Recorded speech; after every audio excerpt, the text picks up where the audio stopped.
हमारे पास पेट्रोलियम के एक दिन के भी जखायर मौजूद नहीं हैं। क्या बोला तूने? जी हां, आपने बिल्कुल दुरुस्त सुना है। हमारे पास पेट्रोलियम के एक दिन के भी जखायर मौजूद नहीं हैं। म्यूजिक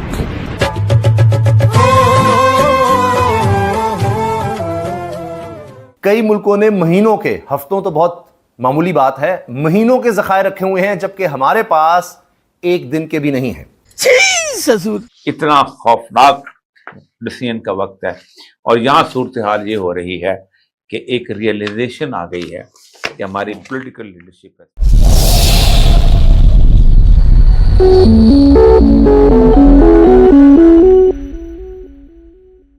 ये बात हुकूमत की तरफ से वजीर पेट्रोलियम अली परवेज मलिक ने टेलीविजन पर बराह रास्त कह दी है और उन्होंने ये बात दोहराई है, बार बार बताई है।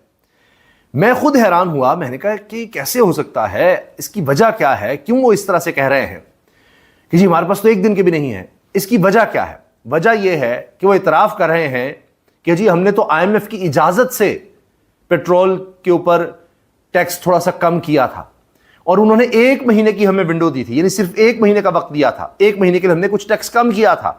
ये जो भी उन्होंने फिर बढ़ा दिया है ना, ये तो भी आगाज है। ये उसकी तैयारी कर रहे हैं, आपको, पाकिस्तानी कौम को तैयार कर रहे हैं अगले जुम्मे के लिए कि 50 से 55 रुपए हमने टैक्स और बढ़ा देना है, और बढ़ा देना है। हम टैक्स नहीं कलेक्ट कर पा रहे, हमने आप पर और बोझ डालना ही डालना है। ये उसकी जहन साजी है कि ताकि आपको बता दिया जाए हमारे पास पेट्रोलियम के जखायर हैं नहीं, एक दिन के भी नहीं है, पेट्रोल तो फिर मिलेगा ही नहीं। अगर हम IMF की बात नहीं मानेंगे, उनकी इजाजत से ही पहले हमने कुछ देर के लिए आपको रिलीफ दिया था टैक्स कम करके। वो जो 80 रुपए जनाब शहबाज शरीफ साहब आ गए थे, उन्होंने बात की थी। ये बातें वो बता रहे हैं, अपनी कारकर्दगी गिनवा रहे हैं, लेकिन वो बोलने में एक और बात कह गए कि जी जो स्ट्रेटेजिक रिजर्व्स होते हैं, जो हुकूमत ने रखनी होती है, रियासत ने जिम्मेदारी रखनी होती है कि स्ट्रेटेजिक रिजर्व्स आपके पास हों। किसी के पास 70 दिन के हो सकते हैं, हमारे पास नहीं है। ये 2-3 साल पहले ये सारी स्टडी हो गई थी, एक कंसल्टेंट को हायर किया था, उसने बता दिया था कैसे रखने हैं। तो ये 2-3 साल पहले की स्टडी है। तो फिर हुकूमत तो आप ही की थी ना जनाब। क्या किया उस स्टडी का कि जी वो पड़ी हुई थी, इतना पलंदा था, वो हमने जब देखा हमारे पास होनी चाहिए, जब ये जंग लग गई तो फिर हमने देखा, तो उसके बाद किया ही कुछ नहीं। हाँ जी हाँ, बिल्कुल अब करना है हमने, लेकिन इसके लिए करोड़ों डॉलर चाहिए होंगे, करोड़ डॉलर चाहिए होंगे, उसके लिए हमने पेट्रोल खरीदना होगा। तो अभी क्या है, अभी तो लाइसेंस जब दिया जाता है तो पेट्रोलियम कंपनियों के अपने जखायर होते हैं। वो जो जितने दिन के रखे, 20 दिन के, 25 दिन के, जो भी रखे, उनके जखायर होते हैं बस। हुकूमत के कोई जखायर नहीं है। हमारे पास कोई स्ट्रेटेजिक रिजर्व नहीं है। IMF का एग्जीक्यूटिव बोर्ड ये 8 मई को वाशिंगटन में होने जा रहा है। पाकिस्तान IMF प्रोग्राम में है। ये चौथी किस्त होगी जो पाकिस्तान को जारी होनी है और एक रिव्यू उन्होंने मुकम्मल किया है। उस रिव्यू में पाकिस्तान ने क्या क्या किया है, उनकी जो शराइत थी।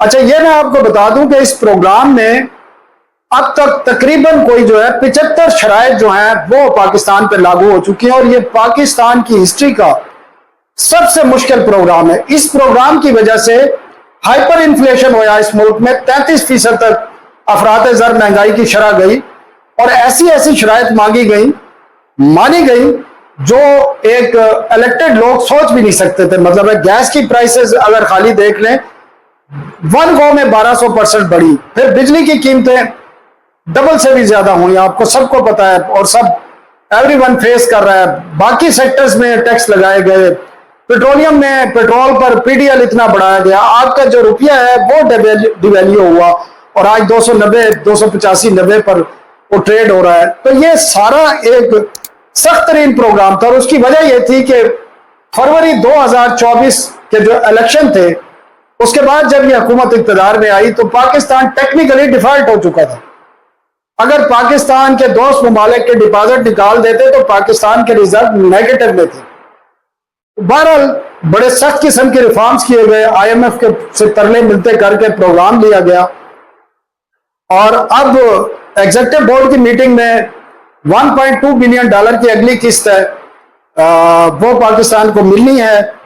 स्टेट बैंक आपका कह रहा है कि महंगाई बहुत ज्यादा बढ़ने वाली है। अभी भी महंगाई बढ़ रही है।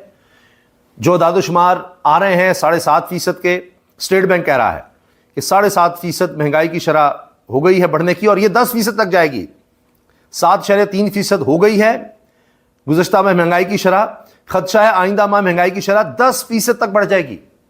जो चीज आज 100 रुपए की है वो अगले महीने 110 रुपए की हो जानी है, सिर्फ एक महीने में। आप सोचिए, अंदाजा लगाइए ये होने जा रहा है। और साथ ही ये खबर भी आ गई है कि फ्यूल एडजस्टमेंट के नाम पर महंगाई के सताए अवाम पर एक और बोझ डालने लगी है हुकूमत कि जी ये पेट्रोल की कीमत बढ़ी है, लिहाजा बिजली की कीमत भी बढ़ जाएगी, क्योंकि हम पेट्रोल से ही बिजली बना रहे हैं। गैस की कीमत बढ़ी है, गैस से हम बना रहे हैं, तो अब कीमतें बढ़ जाएंगी। कमाल है, लूटो जिस तरह से हो सकता है। अब यह हाल है इनका 4 साल के बाद, ना स्ट्रेटेजी रिजर्व्स ही बना सके, जंग रुकवाने के लिए माशाल्लाह ज़बरदस्त, सबसे सलाम ले रहे हैं, सबसे मिल रहे हैं, शाबाश ले रहे हैं, हम भी शाबाश देते हैं, बहुत एक्टिविटी हो रही फलां। मईशत का क्या हो रहा है? असल तो वहां पर है।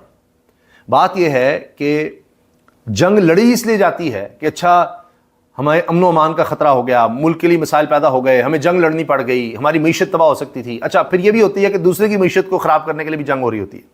यानी कोई भी जंग है उसके पीछे माशी फैक्टर होता ही होता है। अब ये जो आपने हुर्मुज़ बंद किया ईरान ने, किस वजह से? कि जी आलमी मईशत को दबाव में लेकर आना है, इस तरह से हम ये जंग जीत सकते हैं, दबाव में लाके मईशत को हिला दिया। अमेरिका में चीजें महंगी होने लग गई। अमेरिका क्या कर रहा है? उसने नाकाबंदी कर दी आपने हुर्मुज़ से आके कि जी अब ईरानी जहाज नहीं गुजरेगा। मईशत, किनकी मईशत कमजोर कर दो। अब हम इस जंग में बराह रास्त नहीं है, लेकिन मईशत हमारी तबाह हो रही है, उस पर हमने कितनी तवज्जो दी है, जंग में ना होते हुए भी।